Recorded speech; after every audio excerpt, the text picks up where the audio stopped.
प्रिय विद्यार्थियों नमस्ते। आज हम तीसरे पाठ के प्रश्नोत्तर का द्वितीय वीडियो देखेंगे, जिसमें आपको अर्थ प्रश्नों का अर्थ समझते हुए शब्दों को कैसे उसमें भरा जाता है उत्तर के रूप में, वो आपको समझाया जाएगा। पहला और दूसरा प्रश्न का वीडियो मैंने आपको पहले भेज दिया था। अभी तीसरा प्रश्न देखिए। इसमें लिखा उदाहरणम अनुसृत्य कोष्टक गतेषु पदेषु तृतीय विभक्तिम प्रयुज्य रिक्त स्थानानि पूर्यत, अर्थात तीसरी विभक्ति का प्रयोग करते हुए रिक्त स्थानों को पूरा करना है। और कोष्टक में आपको शब्द दिए गए हैं, उसमें तृतीय विभक्ति नहीं है, आपको तृतीय विभक्ति का उपयोग करते हुए, जैसे उदाहरण में दिया हुआ है गुण और इसका तृतीय विभक्ति बनी है गुणेयी। इसी तरह से आपको देखना है। पहला जैसे व्यायाम कर्तव्य, तो इसमें बलस्यार्थ लिखा हुआ, तो बलस्यार्थ का हो जाएगा बलस्यार्थेन। जैसे कि आप देख सकते हैं यहाँ पे वीडियो में मैं आपको उत्तर लिखा हुआ बता दूंगा। देखिए बलस्यार्थेन लिखा हुआ है, बलस्यार्थेन।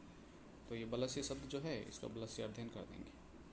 इसके पश्चात दूसरा जो है, उसमें आप देखिए सदृशम किंचित स्थूल्य आकर्षणम न अस्ति। तो इसमें व्यायाम का बनेगा व्यायाम, अर्थात व्यायाम के समान कोई मोटापा हटाने का साधन नहीं है, अर्थात शरीर का मोटापा हम व्यायाम से हटा सकते हैं। इसके पश्चात आप देखिए अगला तीसरा पोर्शन जो इसका है, घ विना जीवनम न अस्ति। तो बिना किसके बिना जीवन नहीं है? विद्या बिना। तो यहाँ पे आप विद्या शब्द का बन देंगे विद्या, तृतीय विभक्ति एकवचन है ये। और इसके पश्चात लिखा हुआ है स खंज अस्ति। वो खंज है, खंज मतलब है टूटा फूटा सा भाग जो होता है। तो चरणेन, चरण से बनेगा चरणेन। ये देखिए चरण से बना है चरणेन, तृतीय एकवचन है ये। तो इसका मतलब वो पैर से खंज है, अर्थात विकलांग है। और शूपकार भोजनम जिग्रति। शूपकार नासिका लिखा हुआ है, नासिका स्त्रीलिंग एकवचन है, तो इसका नासिका तृतीय बन जाएगा नासिकया। ये आप देखिए यहाँ पे नासिकया बन गया है। इस तरह से अब आप तीसरे प्रश्न में देखेंगे, इसमें लिखा हुआ है स्थूल पदम आदृत्य। स्थूल पदम आदृत्य प्रश्न निर्माणम कुरुता। ये देखिए इसमें अपना चौथा प्रश्न है, बुक में तीसरा प्रश्न है। तो इसमें जो लिखा हुआ है, जो बड़े बड़े पद है, जैसे शरीरस्य है, तो शरीरस्य में ये षष्ठी विभक्ति एकवचन है, तो इसमें प्रश्न निर्माण करेंगे तो कस्य लग जाएगा और प्रश्नवाचक चिन्ह लग जाएगा। ये जो फुल स्टॉप है आखिर में, पूर्ण विराम जो है, इसके स्थान पर प्रश्नवाचक चिन्ह लगा देंगे हम। और इसके पश्चात दूसरा अरय व्यायामिनो न अर्दयन्ति। दुश्मन है वो व्यायामी को नहीं हरा सकते। तो अरय शब्द मतलब दुश्मन लोग है, बहुवचन है ये। तो इसमें कह शब्द का बन जाएगा के। ये देखिए आप के लिखा हुआ। इसके पश्चात लिखा हुआ है आत्महितैषी भी सर्वदा व्यायाम कर्तव्य। आत्महितैषी भी अर्थात अपना भला चाहने वाले हमेशा व्यायाम करते हैं या उनको व्यायाम करना चाहिए। तो किन को अपना व्यायाम करना चाहिए, तो किन को कहते हैं? के भी यहाँ पे बनेगा का भी शब्द क्या बनेगा? आत्महितैषी भी अर्थात प्रत्यय वही लगेगा, का भी शब्द बनेगा। का भी मतलब किन व्यक्तियों को, किन को। इसके पश्चात लिखा हुआ है व्यायामम कुर्वतः विरुद्धम भोजनम अपि परिपच्यते। व्यायाम करने वाले का विरुद्ध भोजन अर्थात दूषित जो भोजन होता है, जो भोजन ठीक नहीं है, वो भी पच जाता है। तो विरुद्धम शब्द मतलब होता है विपरीत भोजन, अर्थात जो भोजन पचने लायक न है वो उसको। और उस विरुद्धम की जगह हम लिखेंगे कीदृशम, अर्थात किस प्रकार का, कैसा भोजन पच जाता है, किस प्रकार के, वो कहते हैं कीदृशम। उसके पश्चात गात्राणाम सुविभक्ता व्यायामेन संभवती। शरीर की सुडोलता जो है व्यायाम से ही संभव है। तो गात्राणाम या शरीर के लिए आया हुआ है। शरीर मतलब व्यक्तियों के जो शरीर होते हैं, बहुवचन के रूप में है। तो यहाँ पे हम लिखेंगे केशाम। केशाम मतलब किन का, अर्थात ये षष्ठी विभक्ति बहुवचन के रूप में शब्द आया हुआ है। और इसके पश्चात आप देखिए इसी पोर्शन का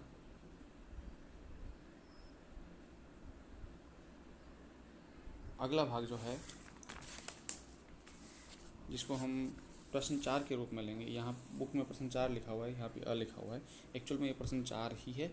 तो षष्ठ श्लोकस्य क्या लिखा हुआ देखिए, आप चित्र में देख सकते हैं, आप अपनी वीडियो में भी देख सकते हैं। लिखा हुआ षष्ठ श्लोकस्य भावम आश्रित्य रिक्त स्थानानि पूर्यतः। छठे श्लोक के भाव के आधार पर रिक्त स्थानों की पूर्ति करनी है।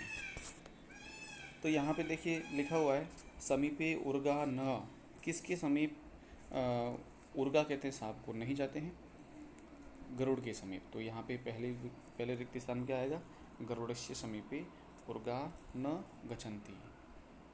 आप छठे श्लोक को देखें तो ये दोनों शब्द उसमें आए हुए हैं। यहाँ पे उपसर्पंती है गच्छन्ति की जगह, तो आप यहाँ पे गच्छन्ति या उपसर्पंती कुछ भी लिख सकते हैं।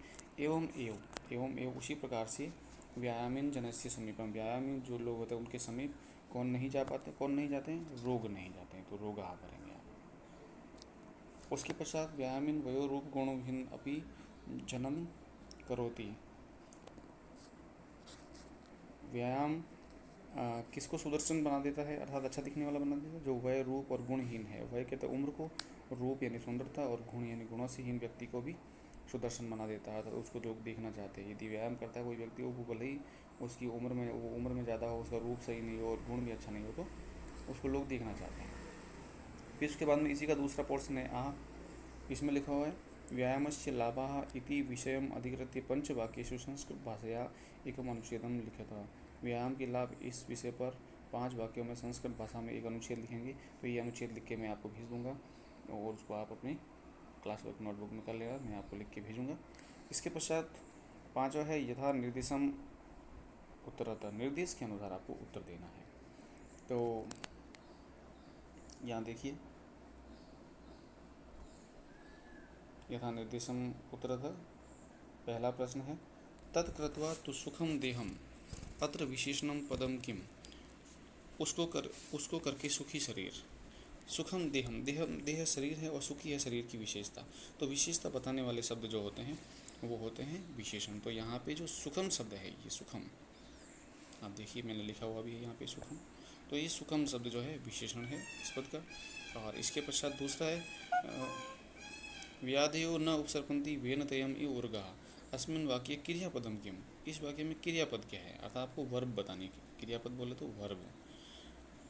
तो उपसर्पन्ति जो वर्ब है, न उपसर्पन्ति नहीं जाते हैं, न उपसर्पन्ति, आप देखिए उपसर्पन्ति ले, न धन उपसर्पन्ति, उपसर्पन्ति शब्द जो है यहाँ पे क्रिया शब्द है और मैंने लिखा हुआ अभी लास्ट में, ये देखिए आप उपसर्पन्ति। इसके पश्चात तीसरा जो है इसी का पुंबीर आत्महितैषी भी है, पुंबीर आत्महितैषी भी अत्र पुरुषे इत्यर्थे किम पदम प्रयुक्तम।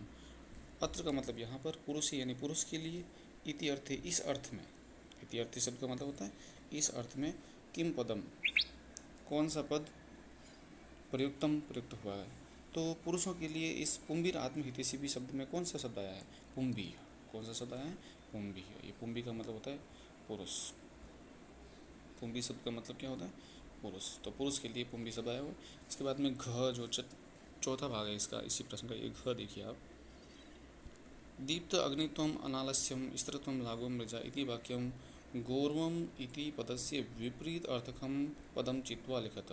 विपरीत अर्थकम शब्द का मतलब होता है अपोजिट, विलोम शब्द। तो आपको जैसे ये विपरीत अर्थकम लिखा हुआ है, विपरीत अर्थकम का मतलब होता है विलोम, और गौरवम का मतलब होता है बड़ाई या बड़प्पन। तो बड़प्पन का विलोम शब्द यहाँ पे इस सेंटेंस के अंदर लागवम है, जो कि मैंने अलग से लिखा हुआ, आप देख सकते हैं। तो इसको आपको लिखना है। फिर उसके बाद में चौथा दीप्त अग्नित्वम अनालस्यम स्थितम लागो मृजा, ये हो गया। इसके पश्चात 5वां न च अस्ति सदृशं तेन किंचित स्थूलपर्शनम अस्मिन् वाक्ये कस्मै प्रयुक्तम।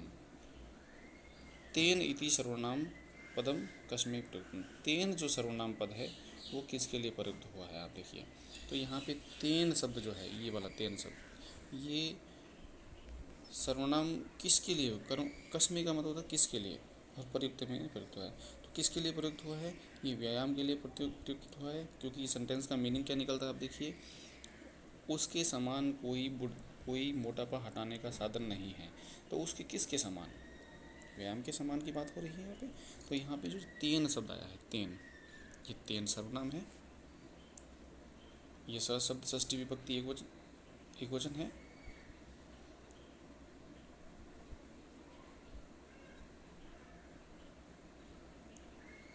तेन, ठीक है, तृतीय एक वचन है ये। तो ये तृतीय एक वचन है, तो ये बनेगा व्यायामाय।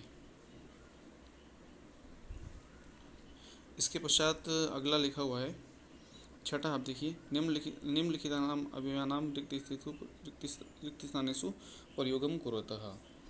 निम्नलिखित अव्यय पदों का रिक्त स्थान में प्रयोग करना है। तो यहाँ पे आपको कुछ शब्द अव्यय के रूप में दे रखे हैं, उनको आपको खाली जगह में भरना है। तो पहला देखिएगा, सर्वदा व्यायाम कर्तव्य, हमेशा व्यायाम करना चाहिए थी। तो सर्वदा शब्द का मतलब होता है नित्य प्रति। और यदा मनुष्य सम्यक रूपेण व्यायाम करोति, जब मनुष्य सम्यक रूप से व्यायाम करता है, तदा स सर्वदा स्वस्थ तिष्ठति, तब वह हमेशा स्वस्थ रहता है। तिष्ठति शब्द का मतलब रहता है। व्यायामेन असुंदरा अपि सुंदरा भवति, अपि का मतलब होता है भी। व्यायाम से असुंदर व्यक्ति होते हैं वो भी सुंदर हो जाते हैं। असुंदर का मतलब जो चेहरे से ठीक दिखने वाले नहीं, वो भी सुंदर लगने लग जाते हैं। व्यायामीन जनस्य सकाशम वार्धक्यम सहसा न आयाति, व्यायामीन लोग जो होते हैं उन पर बुढ़ापा अचानक आक्रमण नहीं कर सकता। व्यायामेन सदृशम किंचित स्थूल्य अपकर्षणम न अस्ति, व्यायाम के समान कोई भी स्थूल्य अपकर्षण नहीं है। ये आप देखिए, हम ये प्रश्न कर रहे हैं यहाँ पे, सहसा अपि सदृशम सर्वदा यदा सदा अन्यथा, ये सारे व्यायाम ये अव्यय पद दे रखे हैं। तो इनका हमें सेंटेंस के हिसाब से यूज़ करना है। तो अब चौथा देखिए, व्यायामिन सदृशम किंचित स्थूल्य अपकर्षणम न, सदृशम आएगा चौथे। फिर पांचवा, इसमें 4 ही दे रखे, अपने यहाँ पे 5 है।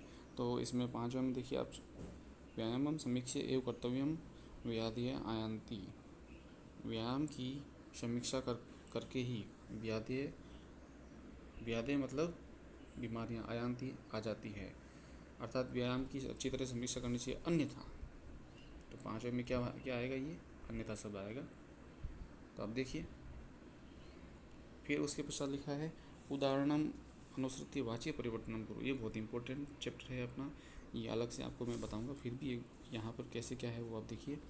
जैसे आत्महितैषी भी व्यायाम क्रियते, आत्महितैषी भी व्यक्ति जो होता है वो व्यायाम, आत्महितैषी व्यक्तियों के द्वारा व्यायाम किया जाता है।